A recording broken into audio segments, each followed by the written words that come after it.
Hello, Internet, and welcome back to my channel. I am posting my annual video for Moebius Syndrome Awareness Day, and it's very casual this year. I'm filming it on my phone with the YouTube app. I was hoping I would have time to sit down and record a video on like the webcam and edit it and stuff, but I don't think I'm going to, so I'm making do. Um, yeah. So, if you don't know what Moebius Syndrome Awareness Day is, or what Moebius Syndrome is, rather, it's Moebius Syndrome is the paralysis of the 6th and 7th cranial nerves. Those are the nerves responsible for facial expression, so smiling, frowning, puckering of the mouth and lips, and also the side-to-side movement of your eyes and like eyebrow movement and whatnot. So I had to kind of look back, and then in my case, backtrack. So I have obviously the facial paralysis. When I was 6 and 7, I had what is called the smile surgery, which is the muscle transplant surgery. They take the gracilis muscle or attach your leg muscle to the gracilis muscle, if that's the one in your jaw for chewing. Unsure. Yeah, I had the smile surgery when I was 6 and 7, so I can smile, and because of that, I have lip closure, and I think in a way it improved my speech. Also, what is affected by Moebius syndrome for me is my hands. So on my left hand, I have 4 fingers. When I was born, I had like a nub, probably 22 fingers, and it was basically just in the way and not a very good decoration, so they removed it. And my right hand is the same thing. I have small hands and janky nail polish on. Yay. When I was born, my fingers were stuck together. It's called syndactyly. So basically, I was born with webbed hands. Because if I left them webbed, it probably would have been a great swimmer. Anyway, also with that, I have the small jaw and chin, I guess. Although, don't worry, I have like 3 chins now. Small jaw, a high palate or a small palate, I don't know, something with the palate, and a small tongue that is like partially paralyzed, so that affects the speech. Other than that, I don't think anything else really affects me much. Obviously, because it's a syndrome and it's a group of symptoms. Some people have more symptoms of Moebius, some people have less. Some people only have the facial paralysis and no like limb anomalies. Some people have facial paralysis and limb anomalies that affect their legs instead of their hands or arms. Some have symptoms that affects their hands, their legs, feet. Clubbed feet is another symptom. Trouble eating. When I was a baby, I could not suck, so my mom had to stick a feeding tube down my throat, and I was tube fed until I was over a year old. Pardon all the noise. I'm doing mom life. And dog mom life. So yeah, that's how it affects me in a nutshell. I had to kind of look back through my videos and revisit what I talked about. I know last year, 2017, I was a new mom, so I think I talked about how having Moebius affected me as a mom and parenting, and how it kind of influenced how people treated me and talked to me. And then in 2016, I 2017, I discussed working in customer service with Moebius syndrome. At that time, I was working at a coffee chain, who shall remain nameless. So this year, I am kind of just gonna wing it. I don't really have a plan. I think I might discuss the job I had this year in 2018, and how that job related to my experiences with Moebius syndrome, and how I battled with major depression and anxiety this year. So in January of 2018, I decided that I needed to go back to work. My daughter was like 2.5 months old.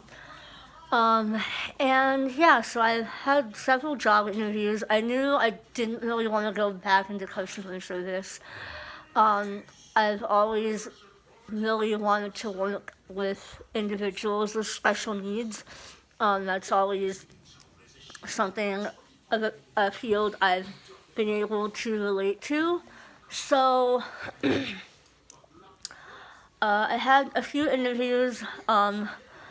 Tried really hard to be a behavioral therapist for some companies that did in-home therapy for children with autism, but just my, I think, experience level wasn't there, which I guess is understandable. The job interviews, the ads for the job interviews are like, oh, we'll train you, but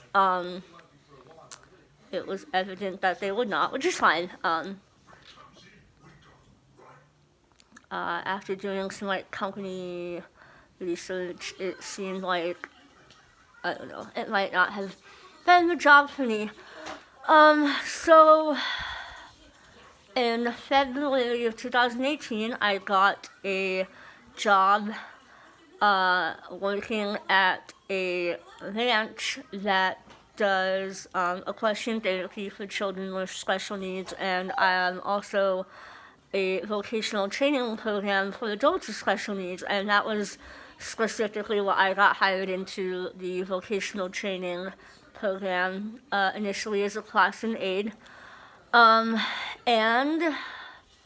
eventually was moved into an assistant co-instructor and a job coach. So I worked there from February 2018. I ended up kind of leaving last November 2018 because of childcare issues. I loved that job. I felt like it really matched up with my college, when I was going to college for, and also kind of my life experiences. As I had mentioned in previous videos, 100% can relate to the difficulties of getting a job, particularly if you look different. Even just looking different, and then if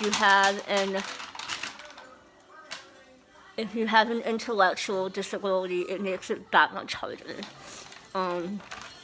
You're often just seen as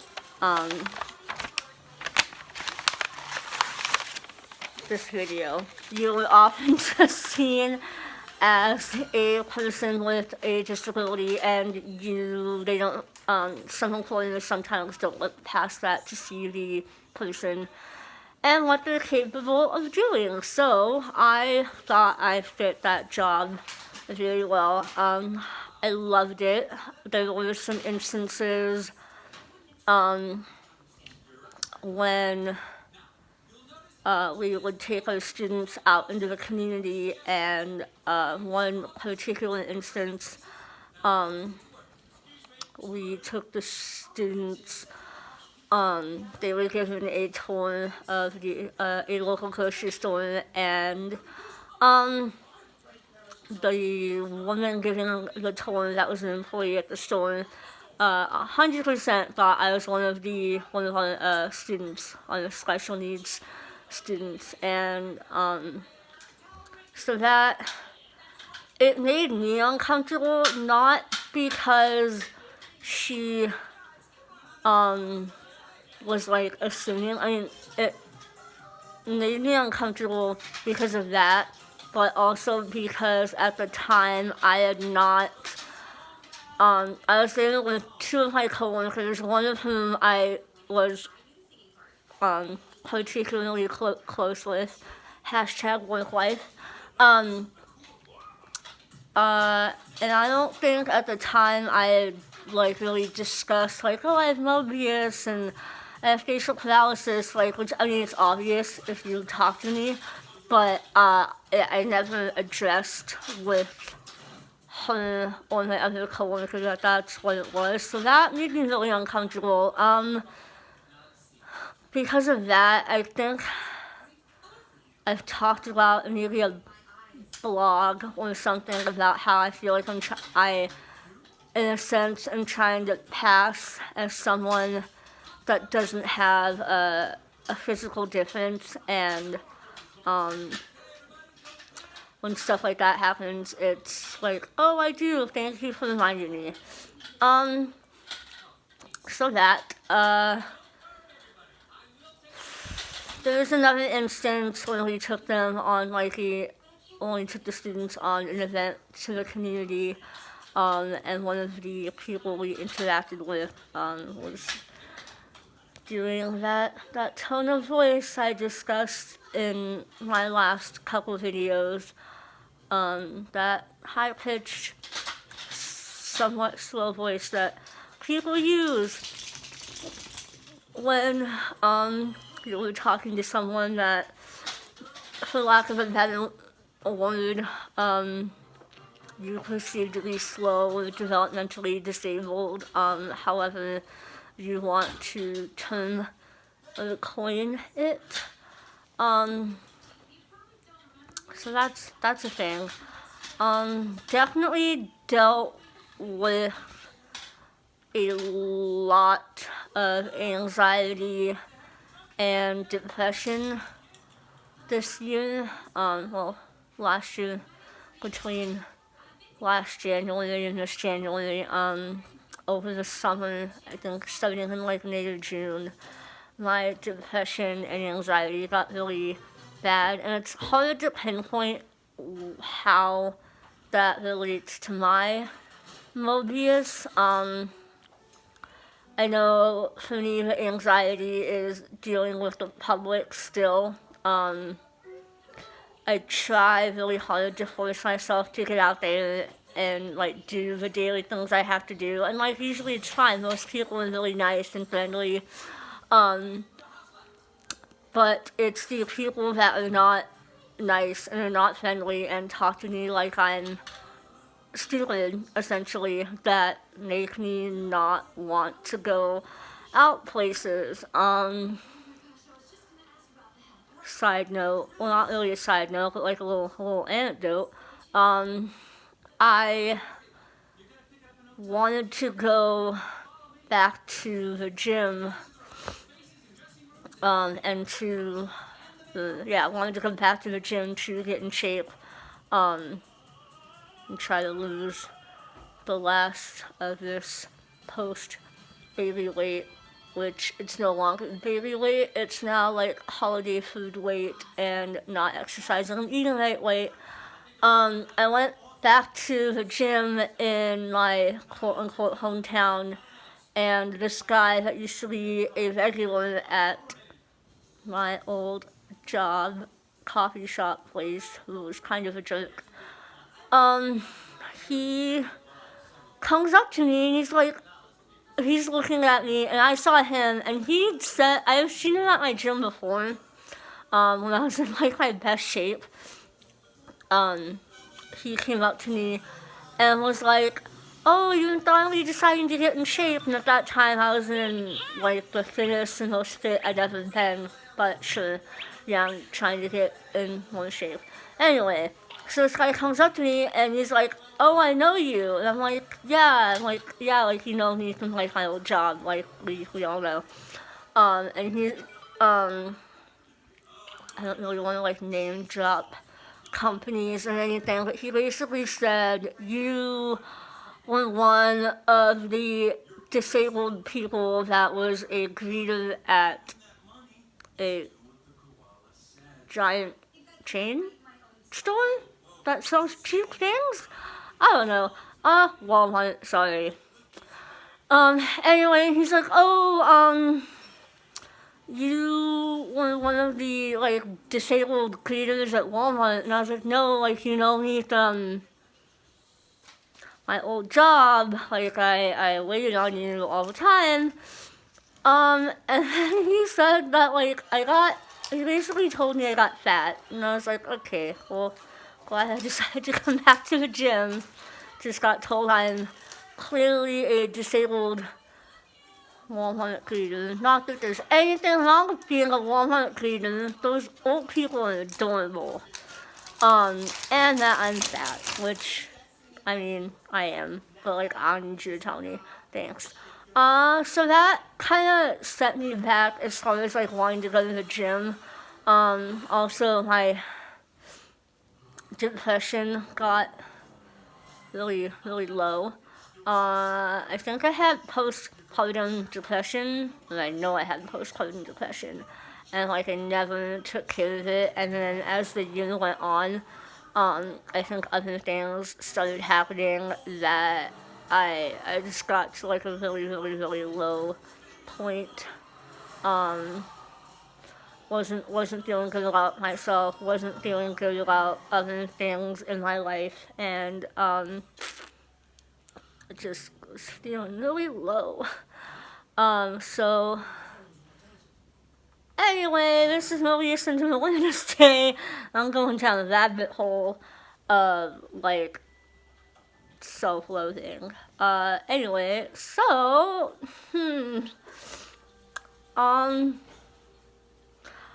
I didn't make it to the 2018 conference this year. It was in South Florida, and I live in Southern California, so it was really fun. And I had a seven-month-old at the time, so that didn't work out. So I didn't get to see any of my Moebius friends this year, but I did get to see my BFF Kelsey like 2 weekends ago. Oh my god. Sorry, this video is a mess. Anyway, got to see my BFF Kelsey Fayetteville 2 weekends ago. She was out in Palm Desert with her dad, and I drove out there from where I live, which is about 2.5 hours away. And we hung out for the day, and it was great. Starting this video is a very Moebius Syndrome Awareness Day. Moebius-wise, I don't feel like I had a whole lot to complain about. I mean, people to complain about. People still suck. And some people don't, obviously, but, I mean, the ignorant people are definitely out in force. What else? I definitely want to start, and I feel like everyone, no offense guys, everyone with Moebius wants to write a book. I, not to like toot my own horn, I know that I'm a good writer.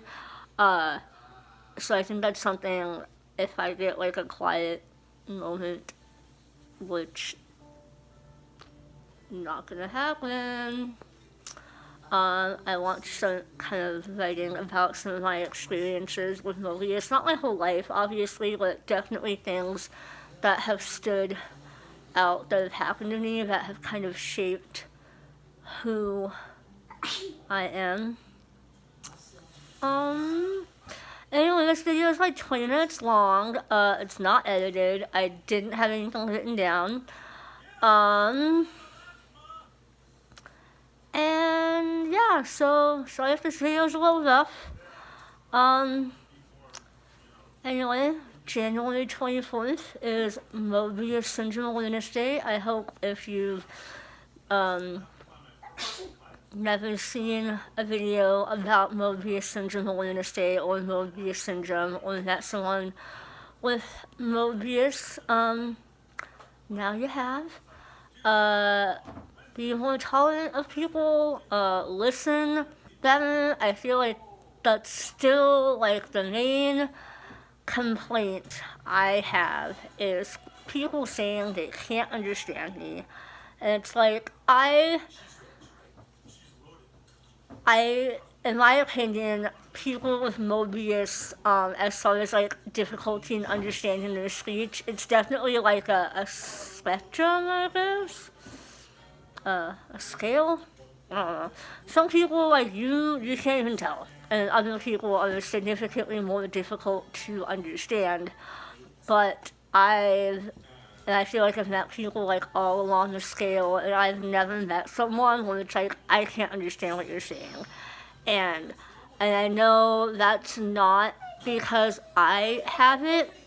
I have like a speech difficulty because like when I talk, and I assume this is like the same for anyone, it's like when I talk, when I hear my voice come out, like for the most part, like it doesn't sound how it sounds when it's recorded. It sounds more clear, so I know it's not because of that. It's just I listen, and I don't try to read people's lips, and I listen for the context clues.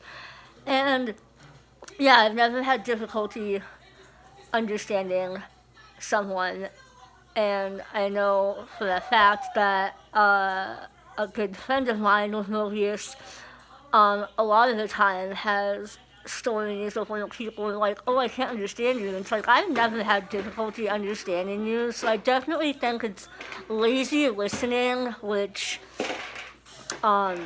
is more so, I think, because of our culture being very technology focused, is we don't have to talk to people anymore because we just text and email and like Snapchat, and we don't actually have to have verbal conversations with people.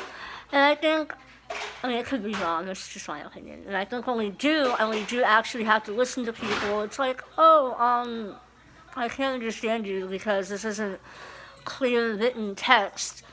It's lazy. It's lazy listening. I don't know if that's a thing, but if it is not a thing, coin it. Lazy listening. You heard it here first.